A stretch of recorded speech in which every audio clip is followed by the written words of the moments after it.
Traditional software development practices involve determining a problem to be solved, analysing the requirements, building and testing the required code, and then delivering the outcome to users. This is often referred to as a waterfall approach. This seems simple enough. It's what an engineer would do when building a bridge or a building, so it might seem appropriate for software projects as well. However, the success rates for these types of projects is very low. In fact, most large waterfall projects fail. There are many reasons for this, but consider the customer requirements. Even if a customer's requirements are defined very accurately at the start of a project, because these projects often took a long time, by the time they were delivered, they were no longer what the customer actually needed.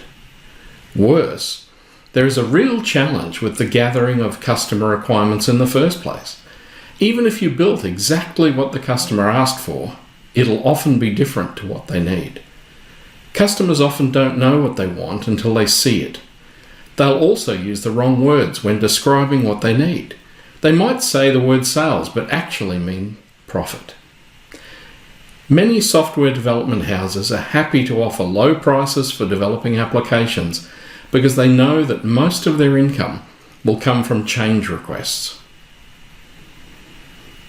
By comparison, agile processes emphasize constantly adaptive planning and early delivery with continual improvement.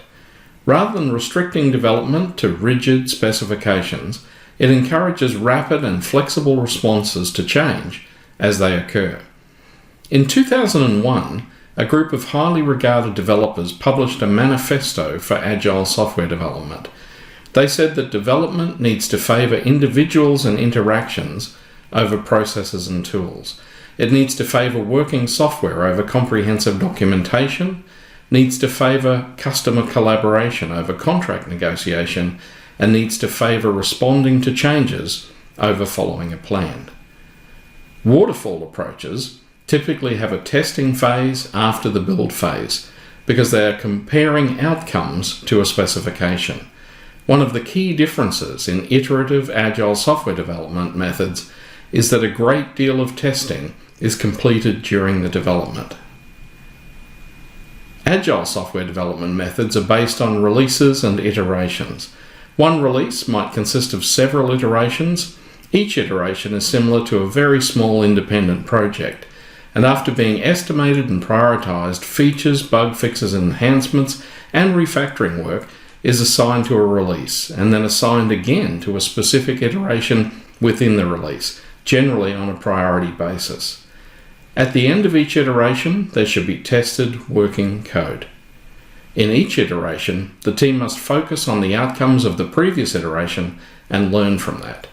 An advantage of having teams focused on these shorter-term outcomes is that teams are also less likely to waste time over-engineering features or allowing unnecessary scope creep to occur.